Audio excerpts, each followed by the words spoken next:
Attendez, Christelle. Excusez-moi. OK, alors on va débuter la rencontre. Bienvenue à cette séance numéro 6 du 10 juin 2004. Il est présentement 19h08. 2024. Qu'est-ce que j'ai dit? 2004? 2004. Oui, c'est ça. Il y a 20 ans. On peut bien être plus jeune, mais quand même. Quand même. Oui, alors je recommence. Bienvenue à cette séance ordinaire numéro 6 du 10 juin 2024. Donc, il est 19h08. Nous sommes ce soir au 1000 rue au Bois parce qu'on se promène de séance en séance par moment. Donc, nous sommes dans le secteur Saint-Élie, secteur Brompton, mais ce soir, nous sommes dans le secteur Roquefort.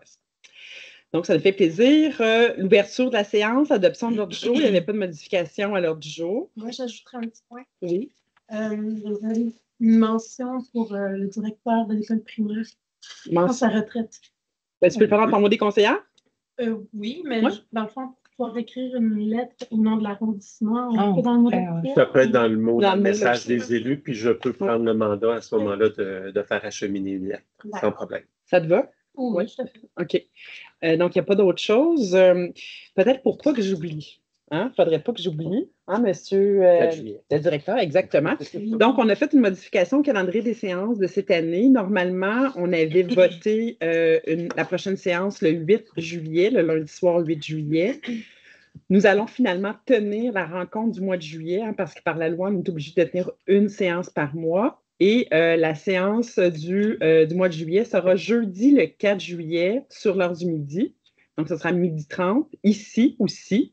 Et le changement que cela apporte, c'est que la séance du 25 novembre, qui était supposée d'être ici, sera à Saint-Élie.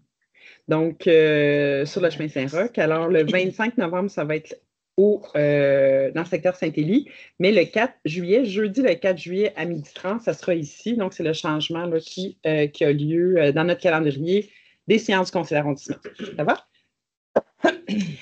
Alors, 3.1.1, lecture et adoption du procès-verbal numéro 5 du 27 mai 2024. Ça vous convient, mesdames? Oui. Oui. Ensuite, procès-verbal aussi pour l'arrondissement de Brompton-Roquefort-Saint-Élie-Deauville, comité consultatif d'urbanisme, dépôt du procès-verbal du 22 avril 2024.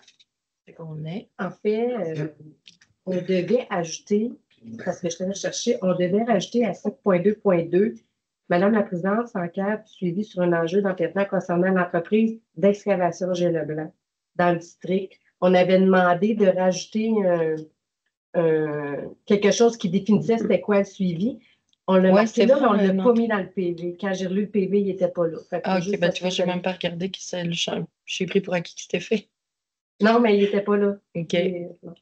Mais la note a été partagée entre au greffe. Oui, que ça n'a pas suivi ici. Non, c'est ça, ça n'a pas suivi, mais je me souviens qu'on l'avait demandé pour localiser l'endroit, l'enjeu. Okay. Ouais. Donc, ça va être ajouté au procès-verbal. Parfait. Merci. Donc, nous sommes rendus au point 4, période des questions des personnes présentes. Alors, c'est le moment. Si vous avez des questions que vous voulez nous poser, c'est vraiment le moment. Donc, vous avez idéalement 3 minutes, mais on est quand même assez agile, flexible. Donc, monsieur ici, en avant, dans un premier temps. Veuillez vous nommer. On va commencer avec le monsieur ici. Oui. Ce sera vous après, ça vous convient? Puis, s'il vous plaît, vous nommez. Denis Bachand. Denis Bachand. Sur quel? Oui, dans le secteur de Deauville. Le beau lac Magog. Oui, le beau lac Magog. La question est écrite, donc je l'ai écrite. Je vais vous en donner une copie à chacun. Parfait. Ah, mon Dieu, ça devait être préparé. Vous êtes bien préparé? Oh, oui. Oui. Merci. Merci. La question est très simple. Regardez, je vais les faire parvenir. Je vais le faire du papier, j'aurais pas dit que c'est ça.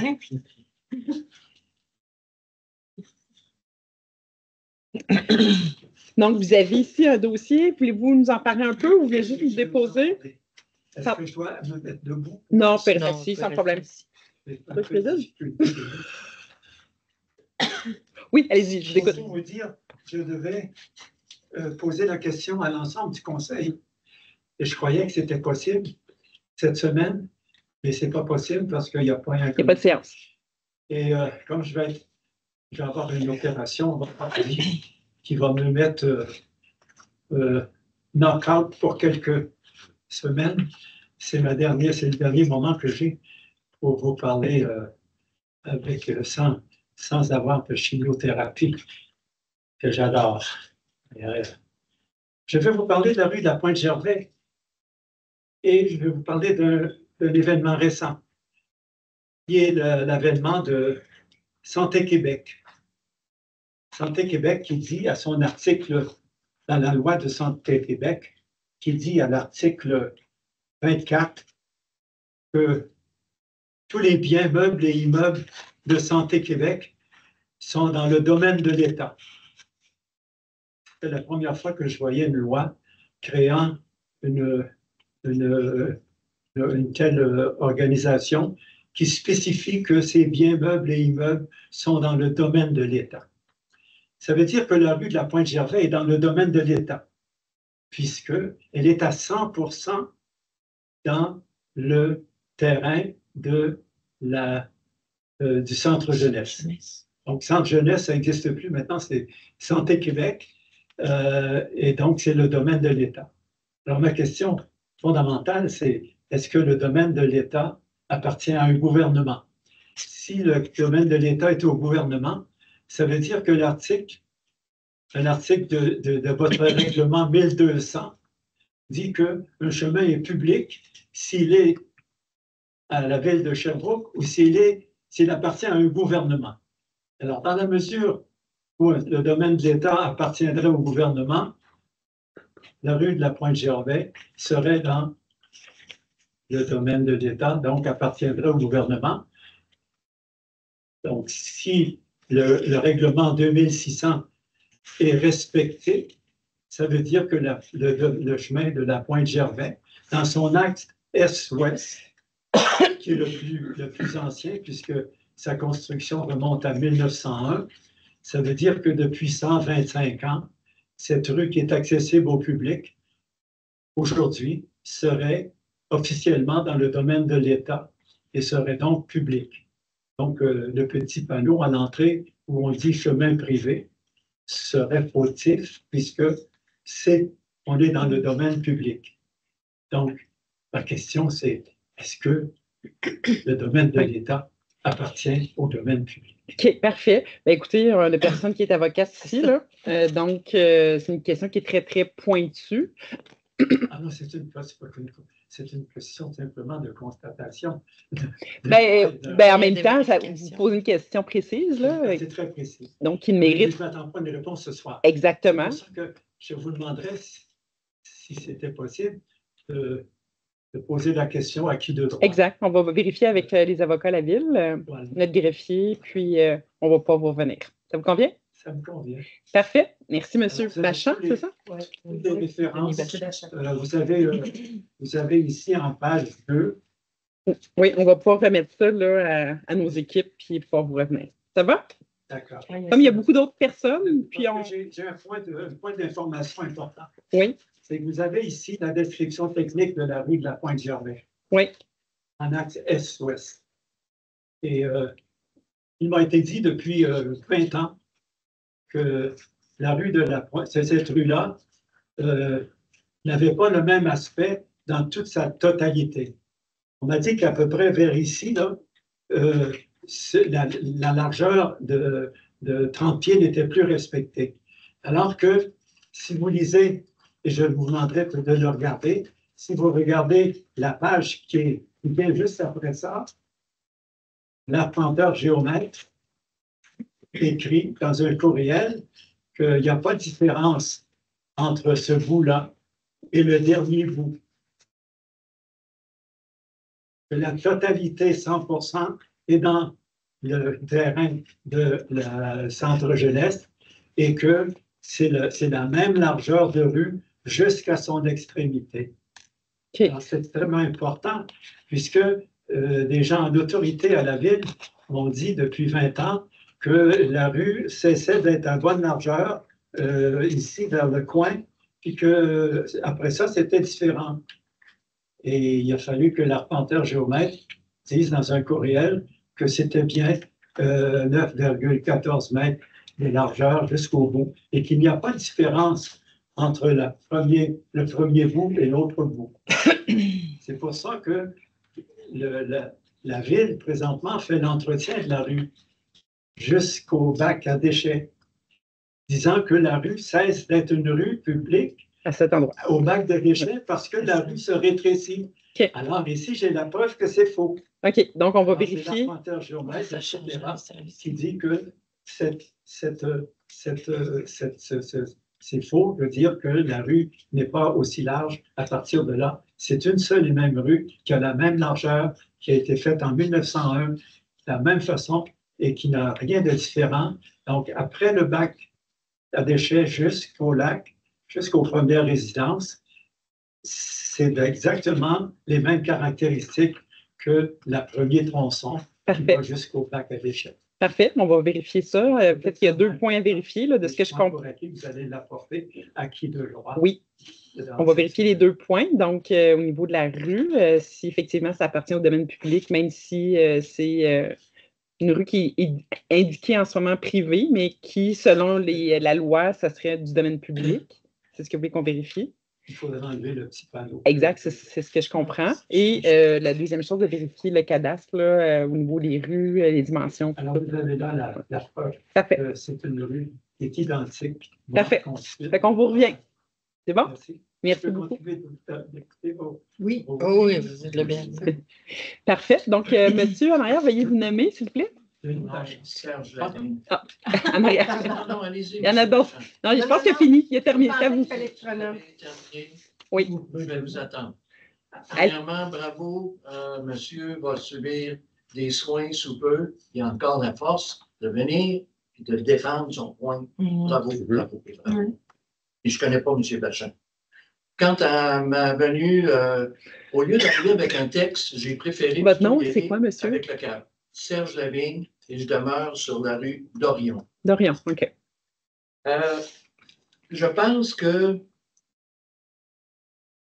Roqueforest, c'est une ville dortoir pas au sens péjoratif du terme, mais à peu près comme Sillery à Québec ou Sainte-Foy. Donc, j'ai l'impression qu'on est, je pense, des citoyens de première classe. Aussi important qu'à Sherbrooke même, j'entends à l'intérieur de la ville. Où je vais en venir? Avec la pandémie, il s'est créé des choses assez spéciales. Les gens étaient seuls et ils se sont procurés, puis j'ai bien dit procurer entre guillemets, des animaux de compagnie. Et ces animaux de compagnie ont continué d'être avec les gens. Où je vais en venir? Où je m'en viens. Les gens promènent leurs animaux de compagnie. Et semble-t-il qu'il y a un courant pour les abeilles. Et c'est assez spécial. On ne coupe pas l'herbe, on laisse l'herbe à des hauteurs assez graves. Et là, maintenant, on a un ennemi, c'est la tique. Et on est dans l'endroit au Québec qui est le plus infesté. Et semble-t-il qu'on n'est pas regardant là-dessus. Nous, en tant que citoyens, je pense, de première classe, on a le droit d'aller se promener là-bas. On a le droit, en tant qu'humain et en tant qu'avec nos animaux de compagnie, d'aller sur les pistes cyclables. Membre du conseil, Costco nous fait honte.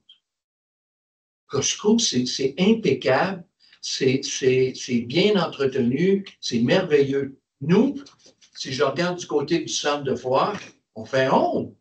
Les gens viennent pour des expositions, les gens stationnent leur auto dans le coin, on fait vraiment pitié. Est-ce que c'est pour les abeilles ou bien non, tout simplement une épargne, tout simplement parce qu'on évite des frais pour tondre le gazon? Mais une chose est certaine, on a le droit de bien paraître, on a le droit d'avoir une expérience fière de notre environnement. Et j'ai l'impression que sans doute, Mme Godbout, quand vous allez vous retrouver dans le grand temple en bas ici de la ville, que vous allez sans doute défendre le point qu'on doit passer maintenant, c'est assez. Là. On est rendu au 10 juin. Le 10 juin, mais M. Lavigne, les abeilles, là, je vais me permettre de vous répondre déjà. En fait, j'avais exactement la même préoccupation que vous il y a 1 heure. Vous vous touchez. Oui, mes collègues sont témoins. On avait là, nos gens d'entretien qui étaient avec nous aujourd'hui pour nous parler, entre autres, des patinoires, le bilan des patinoires, le bilan aussi du déneigement cet hiver. Et j'en ai profité pour parler de l'entretien parce que je sais que moi, j'ai reçu des appels moi-même. J'ai été honnête que moi-même, ça me préoccupe l'image qu'on a en ce moment à plusieurs égards. C'est vrai que oui, il la botte, puis c'est vrai que quand on la coupe, en plus, bon, ça traîne, puis c'est pas plus beau. Ce qu'on nous a expliqué, puis vous pourrez peut-être réécouter la séance si vous voulez, c'est que, bon, on est en transition vers des nouvelles façons de faire. Puis c'est vrai qu'on peut commencer plus tôt à tondre, là, avant même que les pissenlits se transforment en plumeaux. Je ne sais pas si vous savez, le mot scientifique, c'est plumeaux, parce que j'avais fait des recherches.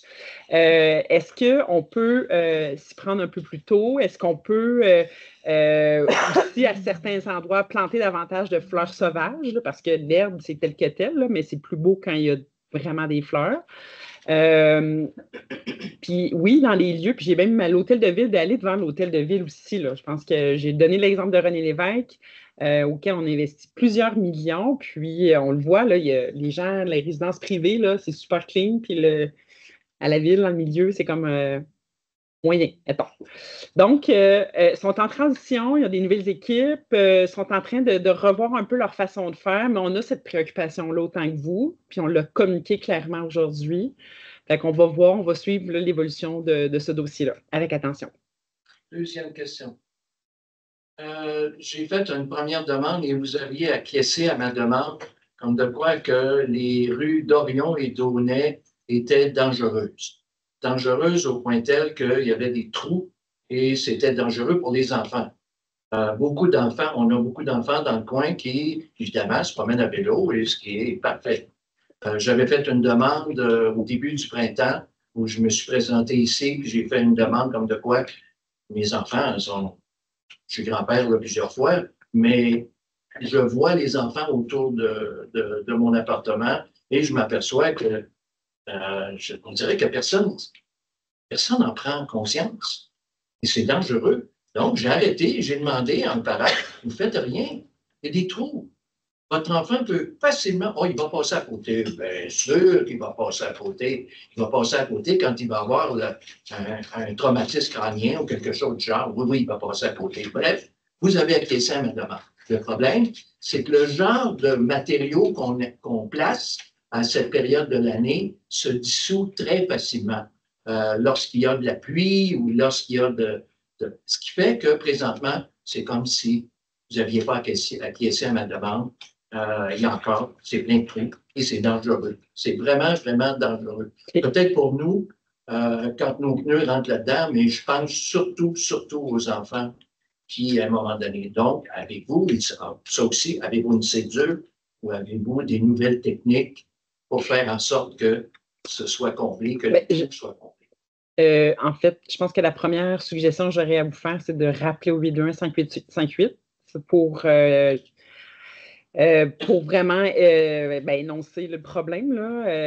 S'il y a des trous, c'est dangereux. C'est sûr que le 5858, c'est le meilleur endroit là, pour déposer ce type de plainte-là. On va le faire aussi aujourd'hui, mais je vous invite à le faire systématiquement. Puis plus que de gens de la rue qui vont appeler, plus ça risque d'aider. Bon, une fois qu'on dit ça, ce problème-là se vit dans plusieurs rues à Sherbrooke. Pas seulement ces deux rues-là. On en reçoit comme élu des plaintes de plusieurs rues. J'en ai aussi dans mon secteur. On en reçoit tous et toutes des plaintes à cet égard-là. Cet automne, on devrait avoir un état de situation de la dégradation de nos rues par rapport à un inventaire qui est fait là, de rue par rue avec des cotes et de pouvoir... le sculptage des rues. Donc, ils font vraiment des vérifications où on est rendu là, dans l'état. Et c'est sûr que quand on a ce portrait-là, après ça, on applique certains critères, que c'est les élus qui décident pas mal des critères. Puis là, ça se peut qu'effectivement, dans la priorisation des rues à retravailler, là, on voit le résultat entre le niveau de dégradation, les critères qu'on a appliqués, puis on essaie de jumeler ça. Puis c'est ça qui arrive à nous aider à choisir. Mais les budgets pour les rues sont coupés de plus de moitié dans les 2 dernières années. Fait qu'on fait de moins en moins de rues où on peut améliorer là, le confort, la sécurité de certaines rues, autant pour les piétons cyclistes que pour les automobilistes. Donc ça, c'est sûr que c'est un enjeu. Même, on n'est même pas sûr d'en avoir l'année prochaine, de nouvelles rues asphaltées parce qu'on n'a pas de budget. Fait qu'on est un peu rendu là. Mais c'est un défi qu'on a, ça c'est certain. Puis on vous invite à continuer à déposer des plaintes par rapport à ça. Madame, comme dirait mon ami Arnold Schwarzenegger, I'll be back. Ça, c'est sûr et certain. Puis on vous invite à venir au conseil parce que vous avez 17 oreilles. Est-ce qu'il se fasse quelque chose? Merci, madame. Oui, parce que, à peu près, j'ai vu à Montréal qui parlait d'à peu près 50% là, de leurs rues qui sont en état de... Il ne faut pas parler de Montréal, s'il vous plaît. S'il vous plaît, pas Montréal. Oui, d'autres villes, Québec, Marchand, c'est excellent, mais pas Montréal. Mais, ça devrait s'appeler HELL. Oui, mais... Ça serait Montréal, tout le monde serait content. C'est l'enfer. Mais nos proportions de rues sont assez similaires entre le très dégradé à dégradé, là. C'était quand même assez similaire. Fait que, on va suivre ça, nous autres aussi, avec attention. On a hâte d'avoir ce résultat-là, parce qu'on va voir depuis 4 ans là, comment ça a évolué. Ça va être très, très intéressant. Vous avez aussi une question, madame? Oui. Votre nom, c'est quoi? C'est Diane Dubé. Diane Dubé. J'habite sur le chemin Georges-Vallière. Oui. Moi, ma question, c'est justement pour le chemin Georges-Vallière, oui. Qui a été réparé une partie jusqu'au pont. Puis on nous avait dit qu'en 2023, il y aurait notre partie. Puis il n'y a rien de fait. Fait que je voulais savoir s'il y avait des budgets prévus à ce sujet-là. Oui, mais ça a été confirmé.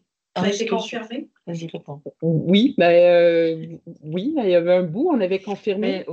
Ils ont la mis partie. de l'asphalte, ils ont patché les trous. Mais vous êtes où? Sur quelle section de la rue? Tout de suite après le pont, Genre, le viaduc à Dion?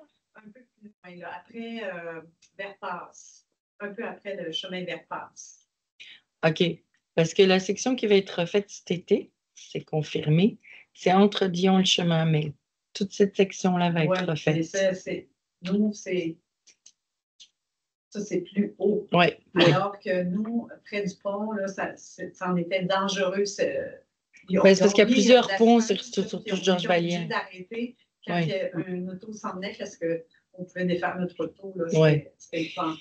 Oui, mais je pense que la même chose, il va falloir appeler 5858 si vous voyez un danger immédiat. C'est important de le faire. Maintenant, on avait fait les rues l'an dernier à 3 parce qu'on voulait essayer de choisir là, les bonnes rues là, à faire. D'ailleurs, c'est pour ça qu'on a réussi à avoir un peu, à prioriser votre chemin. Un tronçon, puis on se rendait bien compte que c'est des longs rangs, des longs chemins, des longues rues, là. Fait que c'est très, très coûteux là, de refaire. Donc, là, ça fait qu'on fait un petit bout d'Édouard Roy, un petit bout là. Aussi, on avait un petit bout de la rue Mills, mais... Blanchet. Oui, chemin Blanchet. C'est ça, on a dans notre arrondissement, on a des grandes rues, là. C'est vaste, oui, c'est ça. Fait que c'est très, très coûteux. Mais ça a été aussi un des pires chemins au Québec, là. Oui, l'année passée. Oui, ça y est encore, mais oui. On espère l'année prochaine. On est vraiment là. Mais on a réussi, en fait. Non, moi non plus, je passe. En moto, je vous conseille d'essayer. Ça vous fait une ride pour pas cher. Ah ouais, non, mais c'est sûr. Mais en fait, nos services ont réussi en essayant de diminuer les coûts de chaque chantier, ils ont réussi à libérer un budget et c'est grâce à ça qu'on a réussi à faire la rue. Puis on les a vraiment beaucoup sensibilisés au chemin Georges-Vallière. Mais ils font par section parce qu'effectivement, elles sont très longues, les rues. C'est comme le chemin de la Liberté, le chemin Amel. Ils nous disent si on doit la refaire, ça prend tout le budget de l'année. Donc, ils font par section. Donc, à un moment donné, on va être rendu. Mais n'hésitez pas à faire comme Mme Godbout a dit. N'hésitez pas à appeler, à signaler parce que ça nous aide dans nos revendications aussi. C'est bon? La réparation s'est faite dans l'autre partie Et là où il y a beaucoup de circulation, entre autres celle de Costco, celle de raccourci même, parce que les gens ne veulent plus passer par en bas à cause des travaux, par les chargeurs d'arche, donc passe par là. Il y a beaucoup de trafic entre sur le chemin de Guillaume et le plateau. Pas la partie qui a été réparée. La partie qui a été réparée, c'est quelques personnes qui demeurent dans le coin. Et je ne sais pas si mais cette partie-là a été faite il y a quand même pas si longtemps. Mais le coin maintenant entre le chemin d'Herpas et le chemin Dion, c'est vraiment l'enfer. Ça n'a vraiment pas d'allure. Et question de vitesse. Oui. C'était une pratique pour le Grand Prix, d'ailleurs. Oui. Mais ça aussi, on peut faire des requêtes pour la vitesse, pour faire évaluer, analyser la vitesse. Puis on pourrait faire des interventions si effectivement on constate que les gens vont beaucoup trop vite. Donc ça... en même temps, c'est des trous, ça l'aide à ralentir. Non? Je sais pas, mais ça, en tout cas. Et si vous voulez, contactez-moi, puis je vous donnerai la procédure pour les requêtes. C'est bon. Est-ce qu'il y avait quelqu'un d'autre qui voulait s'exprimer ce soir? Autre question? Oui, M. Veilleux? Moi, M. Veilleux, oui. Peut-être que ma réponse est à l'utile pour la réduction de des requêtes en circulation. On en a à chaque séance. Là. Alors, moi, ce que je tiens à dire, c'est que toutes mes requêtes que j'ai faites depuis 25 ans, oui. Vous êtes témoin. Je serai témoin, oui. Là, c'est urgent. Parce que c'est passé quelque chose la semaine passée, jeudi passé. Sur Sainte-Bernadette? Dans la cour 4340 Sainte-Bernadette, le CPE, oui. Il y a un jeune qui sort de la cour, il se fait frapper par un auto, il vole, puis l'autre auto il se fait frapper par deux autos. Alors, le jeune, là, c'était pas un enfant, ça a pris le nom. Oui. C'était un jeune cheveu. Parce qu'il s'est fait un petit paragraphe. En tout cas, si vous aviez vu, là, il y avait 15 personnes qui pleuraient. Je comprends. C'était très touchant. Ici, là, un coup, c'est différent. Ça s'applique aux enfants, mais aux femmes cheveux aussi. Leur spontanéité et leur insouciance les rendent parfois vulnérables face à la circulation. Alors, le CPE, il est dans une courbe, et c'est là que les professeurs ont dit, ça va dans le fou. Dans le fou, c'est 80, puis sur le zone, c'est 20, 30 maximum. Alors, fait que M. Veilleux, je suis 100% d'accord avec vous. D'ailleurs, j'avais refusé l'analyse de nos services par rapport à ça à cause, en fait, du CPE. Mes collègues étaient témoins. J'avais demandé à ce qu'on remette les dos d'âne qu'il y avait sur Sainte-Bernadette après les travaux. Puis ça ne l'avait pas passé, mais on est en transition vers peut-être un peu plus de resserrement là-dessus. Fait que, et on a su la semaine passée, ça tombe bien que vous veniez là, parce que la semaine dernière, Mme Gravel nous avait mentionné que s'il y avait des faits nouveaux, on pouvait réouvrir les dossiers. Donc, ce que vous faites ce soir, vous m'amenez un fait nouveau, qu'il y a eu un accident important, exactement à l'endroit où j'ai demandé où on puisse agir. Puis, j'ai demandé à ce qu'on réouvre ce dossier-là. Il y a un deuxième fait du dossier. 410, on voit qu'il y a un plage. Un flot de véhicules automobiles qui passent chez nous. Oui. Ça n'a pas de bon sens. Il y en a qui partent même de centre d'achat. Ils traversent, ils partent de rue collectrice, ils se rendent là. Ils impactent notre rue résidentielle locale qui n'est pas destinée à la circulation en transit. Ils impactent sur notre rue collectrice, là, ils s'en vont sur le boulevard Bois. Il y a des garages qui sont là, ils se donnent sur le boulevard Bois. Pour échanger deux autos, ils tombent tous chez nous. Juste à prendre le boulevard Bois, descendre en bas, puis monter, c'est trop long pour tout. Alors ça, c'est une donne, là. Puis je vous dis, moi, c'est très vite, ça m'est épeurant. Je crois. Quand vous voyez qu'un auto passait avec un aileron en arrière qui se d'autre, plus que l'aileron est haut, plus qu'il va être. Oui. C'est bon. Fait qu'on va réanalyser le dossier. En tout cas, j'avais demandé qu'on réanalyse le dossier. Parfait. Merci beaucoup. Avec ces faits nouveaux. C'est vrai qu'aussi, les changeurs d'arche qui amènent peut-être plus de circulation ou pas. Ben, il y en a quand même beaucoup depuis une couple d'années, là, à cet endroit-là. J'avais pensé à autre chose. Sur le fait de l'éloignement, demande, puisque c'est un CPE, ils ont autant de droits de protection que le protocole qui est connu au primaire. Alors, un brigadier scolaire, est-ce qu'on pourrait, sur les heures de pointe, à 24 heures et 5 heures le soir, bon, ça tombe bien, vous avez la présidente de la sécurité ici, fait que... Mais en fait, le principe des brigadiers scolaires, c'est que les écoliers marchent souvent seuls pour se rendre à la maison, tandis que les enfants en âge de garderie sont accompagnés de leurs parents. Donc ça, c'est la nuance. Mais je vous invite à participer aux travaux de la Commission de la sécurité et du développement social parce qu'on est en train justement de travailler sur les mesures au niveau de la sécurité routière, autant piétons, cyclistes, automobilistes. Justement, on a vu aussi qu'on veut resserrer un peu la circulation dans les rues locales, mettre peut-être plus d'aménagements, plus de mobilier urbain pour rétrécir les rues, pour empêcher les voitures de rouler plus rapidement. Donc, c'est une fois par mois. La prochaine séance, par exemple, c'est au mois de septembre parce que là, on tombe en vacances d'été. C'était la semaine passée. Mais je vous invite à participer. Peut-être que vous avez laissé vos coordonnées à M. Basque. Oui, je sais, ben, c'est à l'hôtel de ville. Puis, je pourrais partager l'information avec M. Basque.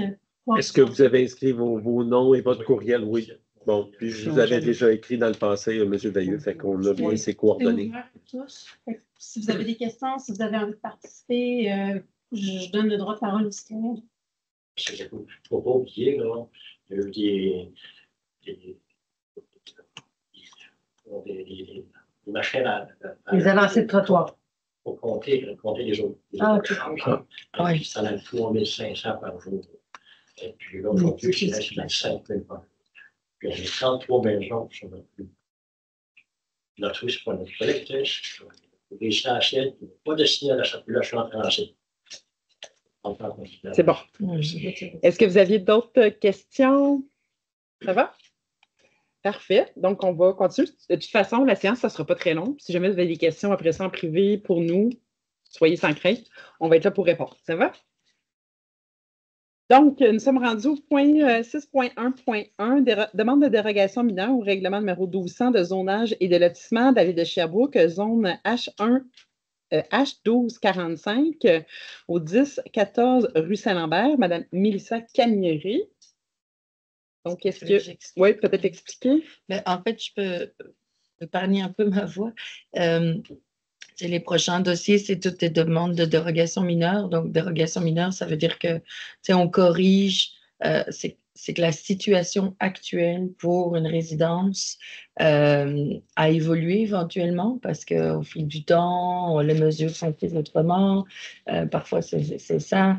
Les gens veulent développer un peu leur maison et là, ça ne marche plus avec les règles parce qu'on hérite d'anciennes règles aussi, des anciennes villes, etc. Au fil des propriétaires, il y a des choses qui ont évolué. Donc, les dérogations mineures visent vraiment à autoriser de déroger, d'être pas tout à fait dans la règle, mais on l'autorise parce qu'il y a différentes règles. Là. On ne veut pas que ça nuise au voisinage, que si on l'empêche, ben, ça crée comment on appelle ça? Un préjudice aux propriétaires, etc. Donc, toutes les prochaines dérogations mineures, là, c'est vraiment des petites choses qu'on corrige avec le temps qu'on autorise.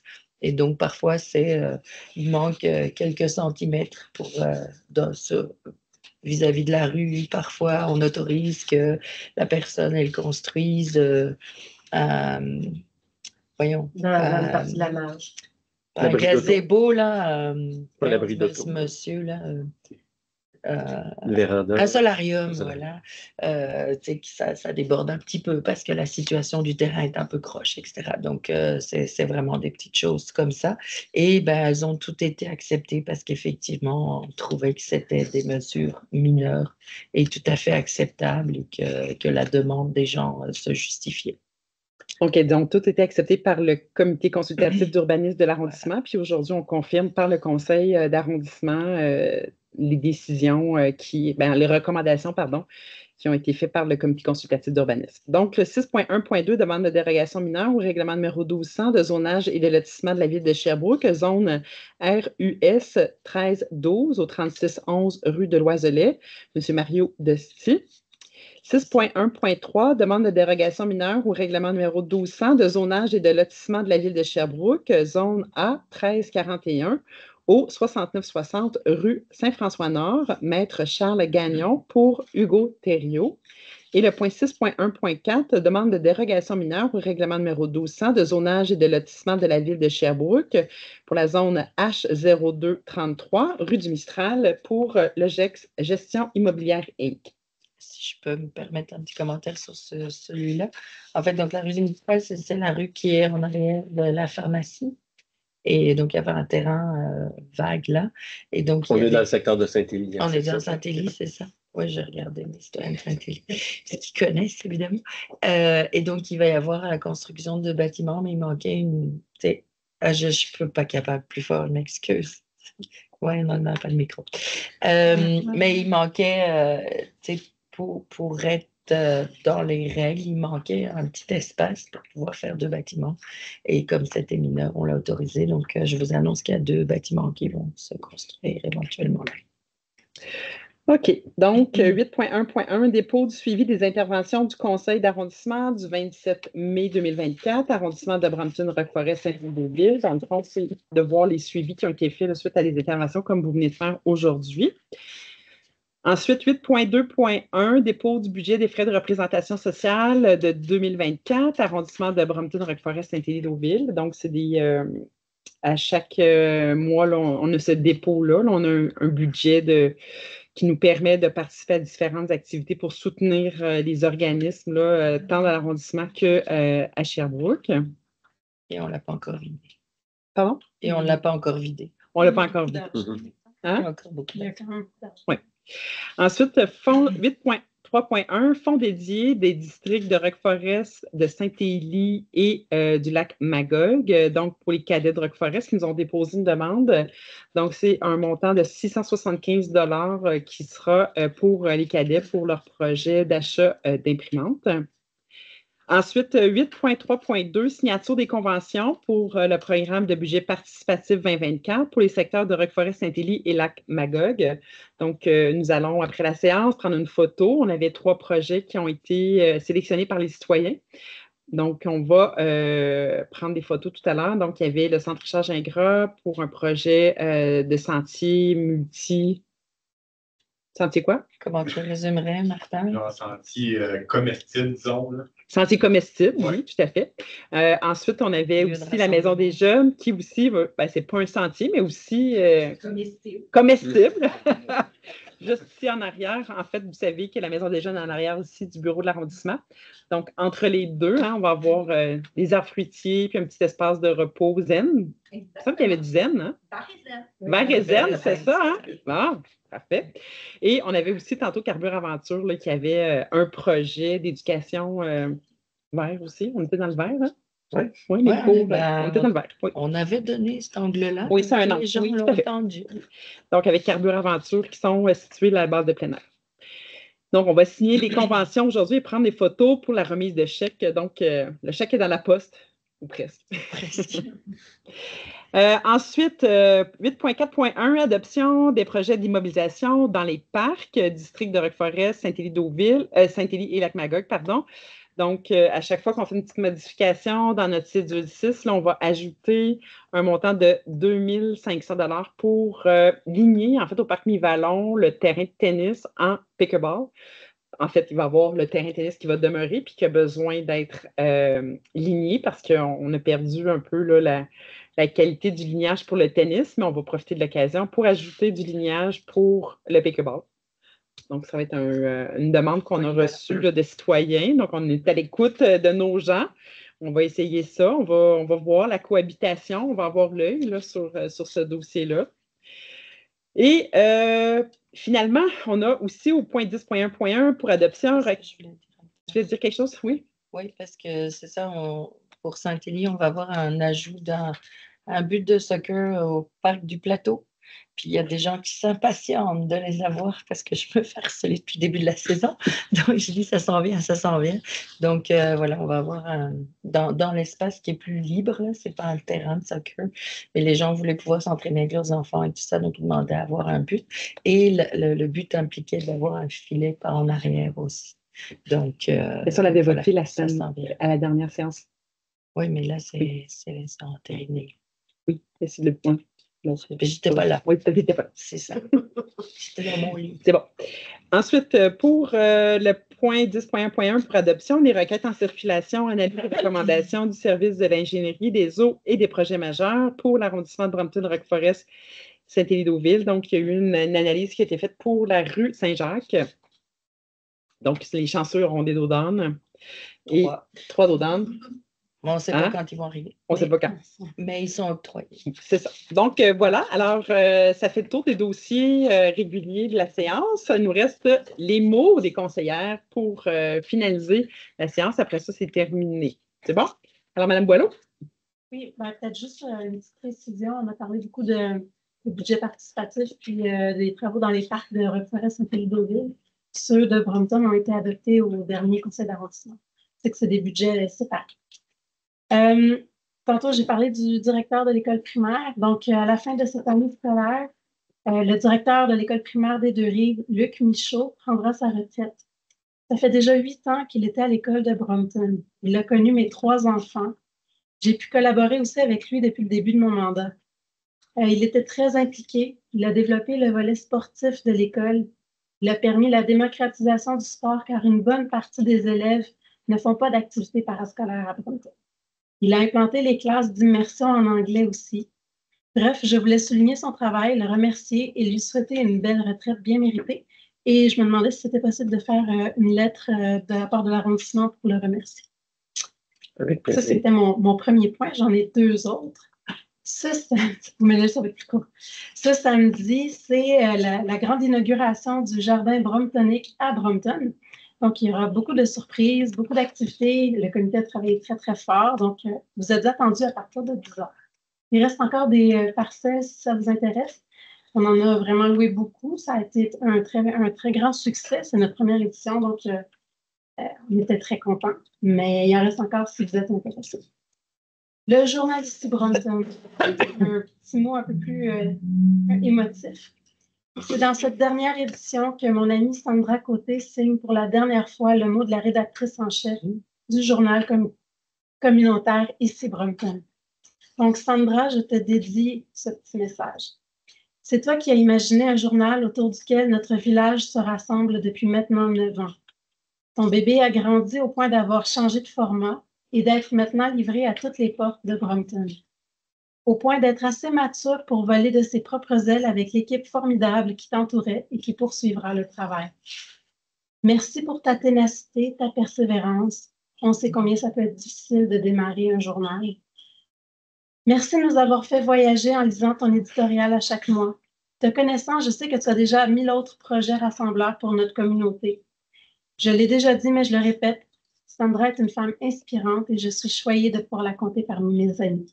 Donc, pour lire son dernier éditorial, vous pouvez aller sur le site web de ici Brompton ou la page Facebook. Merci, bonne soirée. Merci, Mme Lefebvre. Je ne savais pas que Sandra se retirait. C'est dommage. Donc, pour revenir sur le chemin, la rue Saint-Jacques où on va avoir 3 dodanes, ce que j'espère surtout, c'est que ça va comme dissuader les camions, surtout de passer. Ce serait vraiment intéressant. Puis que peut-être Google comprenne que ce n'est pas le meilleur chemin de faire passer les gens parce que quand tu ne connais pas le chemin, il t'envoie par la rue Saint-Jacques au lieu de prendre René Lévesque. Donc, j'espère que ça va avoir un impact. Je voulais remercier les scouts. La semaine passée, on a eu la grande vente des barras à Saint-Élie. On a fait une distribution de 550 arbres qui sont partis assez facilement. Et donc, les scouts ont repris l'organisation et donc, c'était un succès, là, donc je les remercie beaucoup. Je voulais rappeler aux gens, puis à madame qui est ici, que on a l'info de Saint-Élie, là, puis j'écris à chaque mois. Donc, je donne les nouvelles, tu sais, quelles rues vont être faites, etc. Donc, tu sais, n'hésitez pas à lire parce qu'on apprend vraiment beaucoup sur tout ce qui se passe dans Saint-Élie. Puis mon article, souvent, il est à la page 3, il est juste au début. C'est facile à trouver. Donc, voilà. Et puis, samedi prochain, on aura la fête de quartier au Parc Mavilla, quartier des oiseaux. Alors, on s'attend à encore quelque chose de grandiose, là, grâce au comité qui est hyper actif là. Donc, on vous attend au Parc Mavilla à partir de 14h, jusqu'aux petites heures, à mon avis. Voilà. Madame Robichaud? Oui, un message court, dans le fond. Déjà annoncé que le 19 juin, 19h, ici même, ça sera une soirée d'idéation pour les futurs jeux d'eau au Parc Central. Donc, évidemment, on va inviter plus précisément la Maison des Jeunes, les camps de jour, les garderies, mais on veut aussi des gens adultes parce qu'on veut des équipements aussi pour les adultes. Donc, toute la population va être invitée à venir participer à cette soirée d'idéation-là.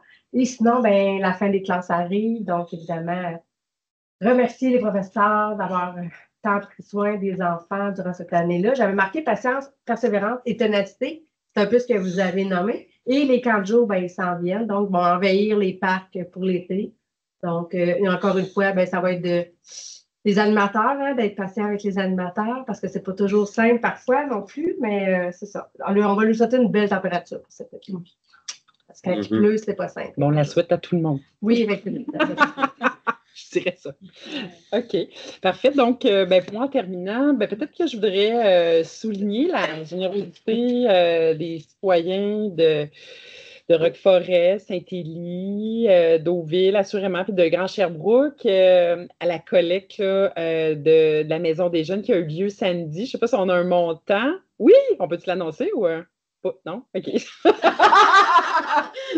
OK. Je vais te le chuchoter dans l'oreille. On n'aura pas de scoop aujourd'hui. D'accord, fait qu'on aura le scoop à un autre moment, mais ça a été vraiment, j'ai participé là, quand même de 9 à 2 heures, puis ça a été, j'étais vraiment impressionnée. Là. Il y a beaucoup de gens qui passent, fait que vous n'avez pas besoin de donner beaucoup pour faire une différence. Hein. Ça peut être vraiment le fond de votre truc là, entre les deux bas. Hein? Le porte-gobelet. Le porte-gobelet, oui, c'est ça.